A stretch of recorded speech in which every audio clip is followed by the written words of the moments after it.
अहमद अंजुम और counter terrorism series की lecture के दूसरे लेक्चर के साथ हाजिर होते हैं। आज हम बात करेंगे नेशनल काउंटर टेररिज्म अथॉरिटी के रोल की इन काउंटरिंग टेररिज्म इन पाकिस्तान में। नेक्टा को, इसको शॉर्ट में नेक्टा कहा जाता है, इसको एस्टेब्लिश किया गया था as an administrative identity ministry of interior के अंडर 2008 में, लेकिन बाद में इसको एक फेडरल अथॉरिटी बना दिया गया नेक्टा एक्ट 2013 के थ्रू।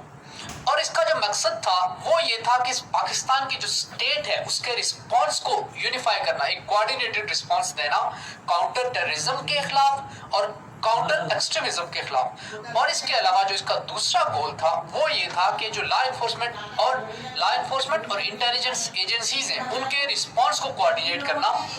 और इसके अलावा जो थर्ड इंपॉर्टेंट इसके बनाने का मकसद था वो था कि कॉन्टिन्यूस रिसर्च, एडेप्टिव इनोवेशन और एडिशनल मैकेनिज्म्स डिवाइस करना या सजेस्ट करना फॉर काउंटरिंग टेररिज्म। तो इसका मकसद जो है वो एक थिंक टैंक का भी था, इसका मकसद जो है वो एक कोऑर्डिनेशन के लिए प्लेटफॉर्म का भी था, और इसके बनाने का मकसद जो था वो ओवरऑल लार्जर लेवल के ऊपर, पॉलिसी लेवल के ऊपर जो है वो काउंटर टेररिज्म और काउंटर एक्सट्रीमिज्म के खिलाफ जो है पाकिस्तान की स्टेट का रिस्पॉन्स फॉर्मुलेट करना भी था।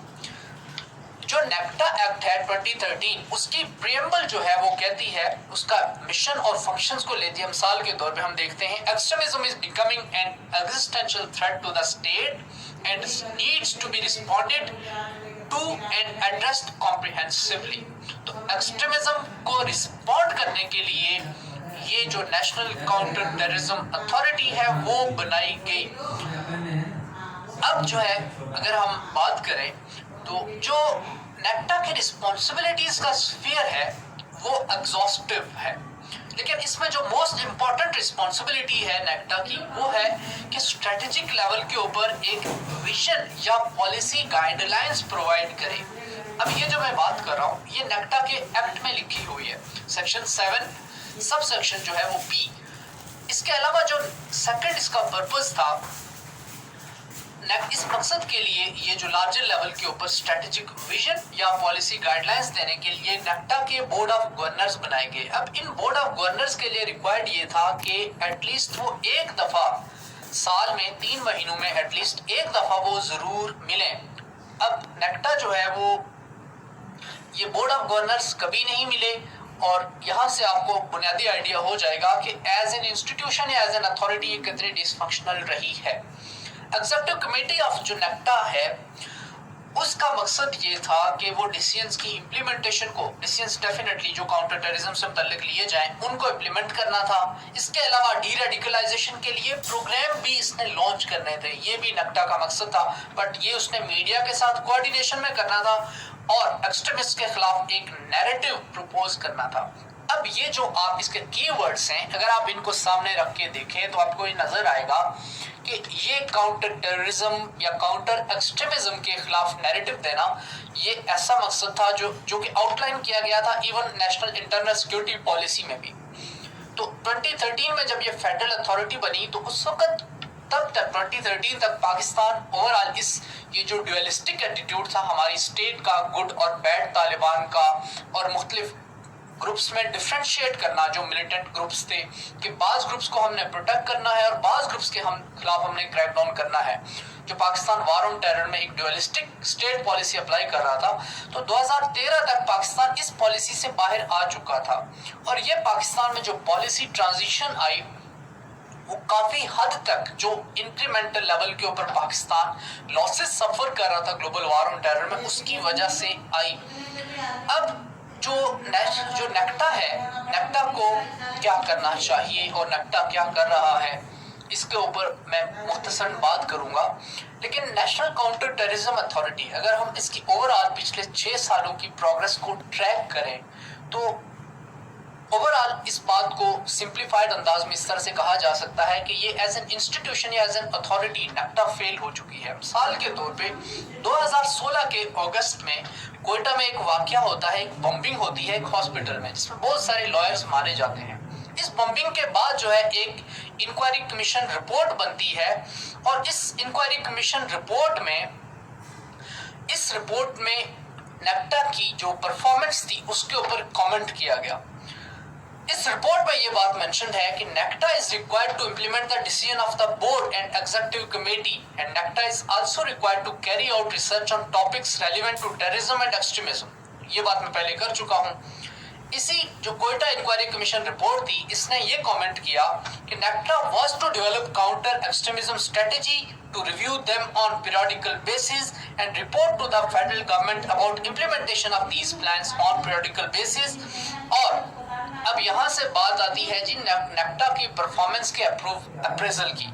नेक्टा का जो रिस्पांस था वो कितना इफेक्टिव था, यहाँ पे कमेंट करती है कोयटा इंक्वायरी कमीशन रिपोर्ट।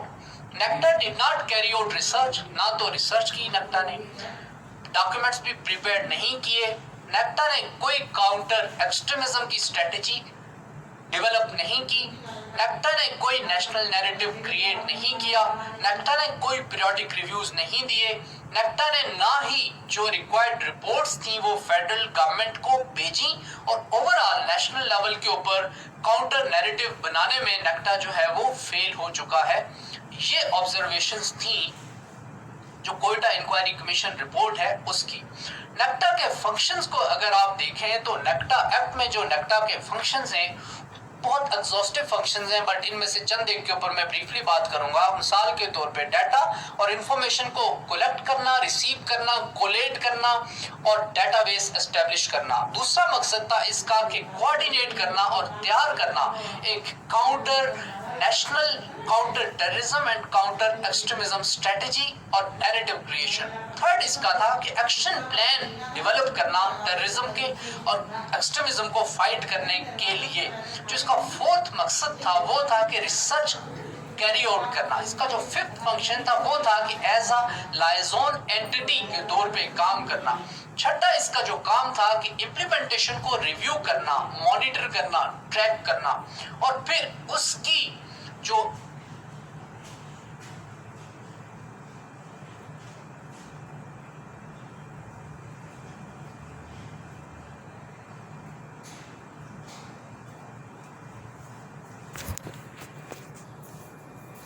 उसकी रोशनी में नई पॉलिसीज और रिकमेंडेशन सजेस्ट करना।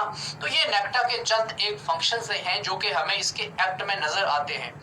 लेकिन कोयटा इंक्वायरी कमीशन रिपोर्ट ने इंटरेस्टिंगली नेक्टा को एक डिसमल फेलियर करार दिया।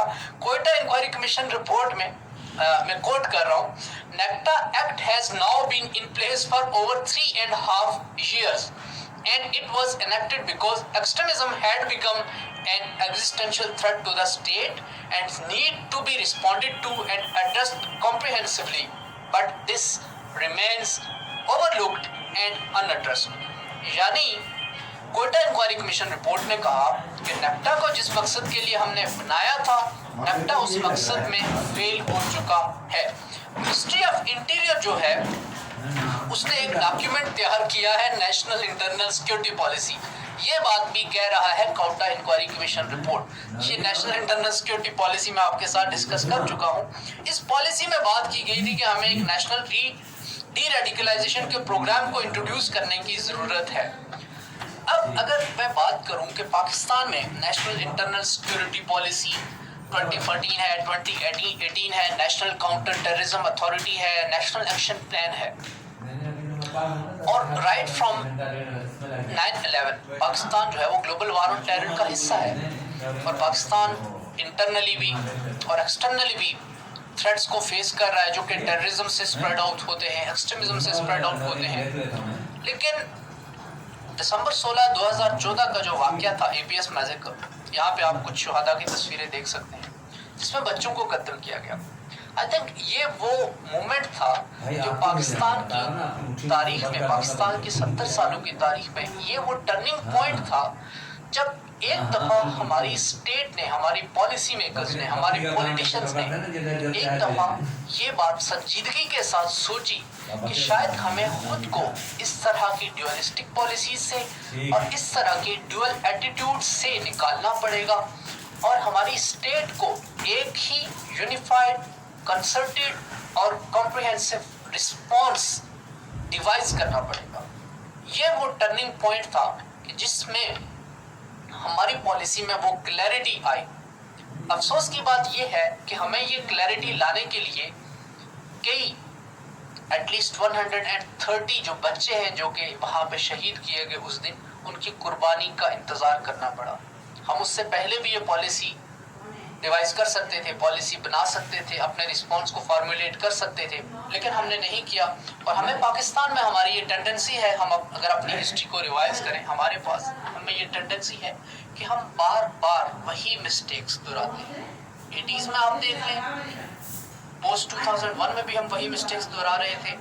1970s में जो मैं अपने लेक्चर में बात कर चुका हूँ, फ्रॉम बांग्लादेश टू बलूचिस्तान, जो मिस्टेक्स हमने 50s और 60s में बंगालियों को लेके दोहराई, वही हम आज बलूचिस्तान को लेके दोहरा रहे हैं। तो ओवरऑल इवन इस तरह के इंसिडेंट्स का होना, एपीएस के बाद जो है वो नेक्टा को फाल बनाने की कोशिश है, नेशनल एक्शन प्लान को जनवरी 2015 में बनाना, कोटा जैसे इंसिडेंट्स का होना भी बताता है कि ओवरऑल जो है वो पाकिस्तान की ये जो नेशनल लेवल के ऊपर काउंटर टेररिज्म और काउंटर एक्सट्रीमिज्म की स्ट्रेटेजी थी वो फेल हो चुकी है। नेक्टा के सक्सेस चार्ट की बात करूं, ऐसा नहीं है कि नेक्टा जो है वो कम्प्लीटली फेल हुआ है, लेकिन सक्सेस चार्ट की बात करूं तो इसने नेशनल एक्शन प्लान बनाया और इम्प्लीमेंट भी करवाने की कोशिश की नेशनल इंटरनल सिक्योरिटी पॉलिसी को। नेक्टा ने ही स्टैंडर्ड ऑपरेटिंग प्रोसीजर्स बनाए for ensuring security of foreigners in Pakistan, specially उन चाइनीज की जो कि सीपेक के प्रोजेक्ट्स यहाँ पाकिस्तान में इंप्लीमेंट और एग्जीक्यूट कर रहे थे, Chinese firms, Chinese engineers.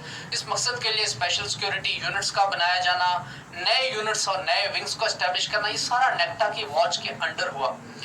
Devised and internal security operators, national internal security policy में जो मैंने बात की थी कि एक इंटरनल सिक्योरिटी ऑपरेटर्स एस्टेब्लिश किया जाना था, उसके जो हार्ड डेटरेंट कंपोनेंट था, ये काम भी नेक्टा की वॉच के अंडर हुआ। तो बुनियादी तौर पे आप ये कह सकते हैं कि नेक्टा जो है वो नेशनल इंटरनल सिक्योरिटी पॉलिसी का इम्प्लीमेंटिंग आर्म था। तो ये चंद एक सक्सेसेस मिसाल के तौर पे नेक्टा ने अब तक जो है वो 5000 के करीब threat alerts right from 2013 to अब से आज तक 2018 के एंड तक की मैं बात कर रहा हूँ, 5000 के करीब थ्रेट अलर्ट्स नेक्टा इशू कर चुका है। 1650 plus information reports NACTA release कर चुका है। नेक्टा ने जो है वो कोऑर्डिनेट किया है 43 पाकिस्तानियों की रिलीज को from Bagram jail in Afghanistan, definitely with US and NATO troops, ISAF troops. Quick operationalization of Fair Trial Act and Anti-Terrorism Amendment Act, which helped provinces in implementing the Protection of Pakistan Act. तो पोपा act की implementation में भी नेक्टा ने काम किया है।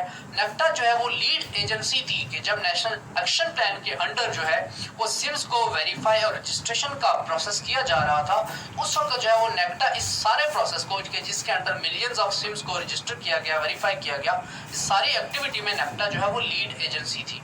लेकिन हम देखते हैं कि थ्योरी और प्रैक्टिस में स्टिल बहुत सारे गैप्स रहते हैं जिनको हमें कवर करने की जरूरत है। कोयटा इंक्वायरी कमीशन रिपोर्ट की ही मैं बात करूंगा। इसने बात किया कि नेक्टा फेल हो चुका नेशनल नैरेटिव के लेवल के ऊपर और डी रेडिकलाइजेशन प्रोग्राम देने के ऊपर, और यही एक लार्जर लेवल के ऊपर नेशनल सिक्योरिटी स्ट्रेटजी के लेवल के ऊपर मैं अगर बात करूं तो जोशुआ गोल्डस्टाइन का ये जो प्रिंसिपल है DDDRRR 3D3R, deweaponisation, demilitarisation, deradicalisation, rehabilitation, reintegration और रीसेटलमेंट। अब ये आप जो 6 प्रिंसिपल्स हैं और to be read with the 6 R's of National Internal Security Policy 2018 to 2013, I think ये ऑफर करते हैं हर वो चीज़ जो हमें नेशनल लेवल के ऊपर रिक्वायर्ड है हमारी किसी भी नेशनल सिक्योरिटी स्ट्रेटेजी के लिए। लेकिन पॉलिसी बना लेना एक बात है, पॉलिसी को इम्प्लीमेंट करके उससे इफेक्टिवली रिजल्ट्स निकालना एक कम्प्लीटली डिफरेंट स्टोरी है। और आई थिंक यही वो फ्रंट है जहाँ पर हम लैग करते हैं। नेक्टा को अगेन रिफॉर्म्स की जरूरत है। Access to transaction and financial data, NACTA को जो भी बैंकिंग ट्रांजैक्शन, मॉनेटरी ट्रांजैक्शंस होती हैं और फाइनेंशियल डाटा जो है उस तक एक्सेस दी जानी चाहिए। और फैटफ की ग्रे लिस्टिंग के बाद इसकी आई थिंक एक इंक्रीज लेवल के ऊपर और एजेंसी के लेवल के ऊपर नेक्टा को इस तरह के डाटा तक एक्सेस दी जाने की ज़रूरत है। और ये काम नेक्टा FIA, नादरा, इस तरह के इंस्टीट्यूशंस के साथ मिलकर कर सकता है, जिसमें स्टेट बैंक ऑफ पाकिस्तान की वॉच के अंडर ये डिफरेंट इंस्टीट्यूशंस मिलके काउंटरिंग फाइनेंसिंग टेररिज्म या एंटी मनी लॉन्ड्रिंग से मुतल्लिक जो स्ट्रेटेजिक डेफिशिएंसीज जो एशिया पैसिफिक ग्रुप ने पाकिस्तान में आइडेंटिफाई की गई हैं और जिनकी बेस के ऊपर पाकिस्तान को जो है ग्रे लिस्ट किया गया है, उनको आइडेंटिफाई करके उन लूप होल्स को कवर करने की जरूरत है। I think it's high time कि पाकिस्तान में जो भी इस तरह के बैंड आउटफिट्स को पैसा जा रहा है, उनकी जो फंडिंग की स्ट्रीम्स हैं, हमारी स्टेट उनके ऊपर चेक एंड बैलेंस लगाए। इसके अलावा जो है वो तमाम टेररिस्ट का डेटाबेस जो है उसको इंटीग्रेट करना। मिसाल के तौर पे 4th शेड्यूल जो है वो नेक्टा का, वो एंटी टेररिज्म एक्ट ऑफ 1997, इसका जो 4th शेड्यूल है वो नेक्टा मेंटेन करता है। अब इस 4th शेड्यूल में उन इंडिविजुअल्स के नाम होते हैं जो इस तरह के या तो मिलिटेंट आउटफिट्स का पार्ट रहे हों, या फिर जो फायर ब्रांड क्लरिक्स हों, या फिर जो प्रोस्क्राइब्ड ऑर्गेनाइजेशंस के मेंबर्स हों, या टेररिस्ट एक्टिविटीज में या मिलिटेंट एक्टिविटीज में कभी इन्वॉल्व रहे हों। अब इसमें बहुत सारे ग्रुप्स ऐसे हैं या इंडिविजुअल्स ऐसे हैं जो अफगान वॉर के साथ लिंक रहे हैं।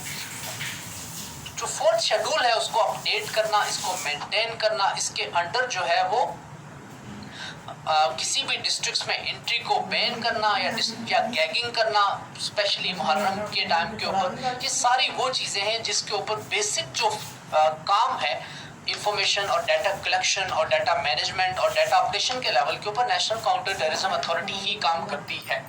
इसके अलावा जो है वो माइनॉरिटी या रिलीजियस लीडर्स को जो टारगेट करने की पाकिस्तान में टेंडेंसी रही है, स्पेशली 2000 अर्ली 2000 में ये रही है कि जिसमें हमें नजर आता है कराची में ये फैक्टर बहुत ही ज्यादा हायर लेवल्स के ऊपर हमें नजर आता है। सिपाही साहबा पाकिस्तान जंग में ये चीज़ हमें नजर आती है।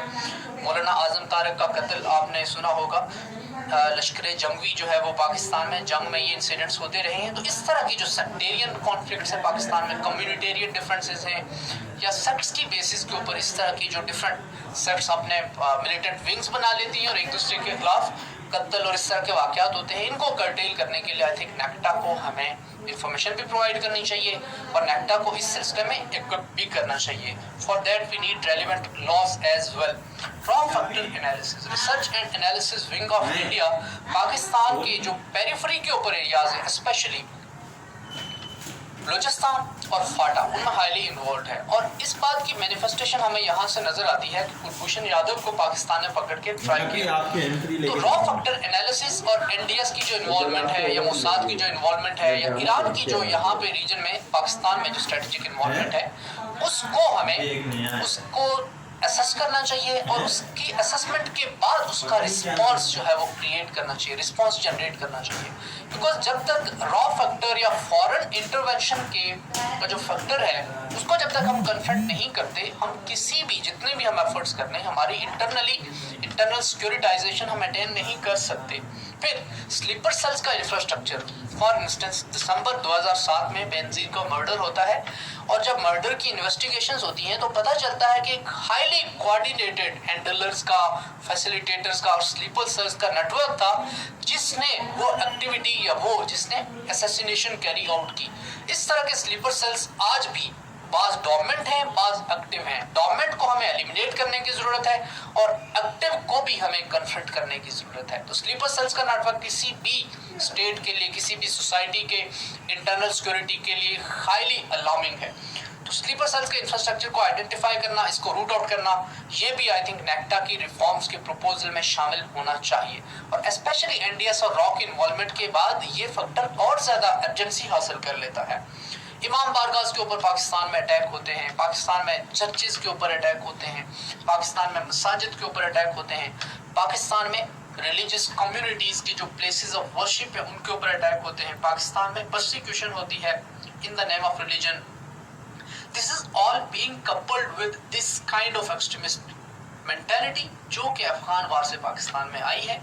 हमें इसके लिए एक नेशनल लेवल के ऊपर रिस्पांस, और again that response would be formulated and implemented by NACTA. Stakeholders रॉ है, एनडीएस है, टफ वॉर्स हैं, मिलिटेंट ग्रुप्स हैं, सब नेशनल ग्रुप्स हैं, इलीगल माइग्रेंट्स हैं, ड्रग ट्रैफिकर्स हैं, स्मगलर्स हैं, लैंड ग्रैबर्स हैं, गैंग वॉरफेयर है, इन सबको जो है कैलिब्रेट करने के बाद रिस्पांस तैयार करना चाहिए। रेमिफिकेशंस क्या होंगी? पुलिस को एक्सेस देना चाहिए कस्टमर डाटा तक, सिम्स की वेरिफिकेशन है, वाईफाई कनेक्शन है। पाकिस्तान टेलीकम्युनिकेशन अथॉरिटी इस सिलसिले में रोल प्ले कर सकती है। काउंटर टेररिज्म डिपार्टमेंट को जो फाइनेंशियल डाटा तक रसाई दी जाए। Integrated criminal database all over Pakistan establish किया जाए। इंटर प्रोविंशियल जो कोऑर्डिनेशन के लूप्स हैं उनको कवर किया जाए और चारों प्रोविंसेस के दरमियान इंटेलिजेंस बेस्ड ऑपरेशंस, इस मकसद के लिए एफआईए की बेस के ऊपर एक नेशनल लेवल के ऊपर नेशनल काउंटर टेररिज्म इंस्टीट्यूशन भी एस्टेब्लिश किया जा सकता है। फोर्स शेड्यूलर्स के ऊपर चेक एंड बैलेंस लगाया जाए। एनओसीज जो रेलिवेंट एसपीज हैं वो जारी करें तमाम फोर्स शेड्यूलर्स के लिए, ये हो भी रहा है, और सेमिनारीज को मॉनिटर किया जाए। अब मैं बात करूंगा असाइनमेंट क्वेश्चंस की। पहला असाइनमेंट क्वेश्चन जो आपके लिए है वो है discuss in detail the efficacy of counter terrorism measures adopted by government especially with reference to national action plan। और दूसरा जो क्वेश्चन है that is evaluate role played by NACTA in countering the rise of terrorism in Pakistan, give recommendations to convert NACTA into a functional entity। अपना ख्याल रखिएगा, इजाजत दीजिए, अल्लाह हाफिज।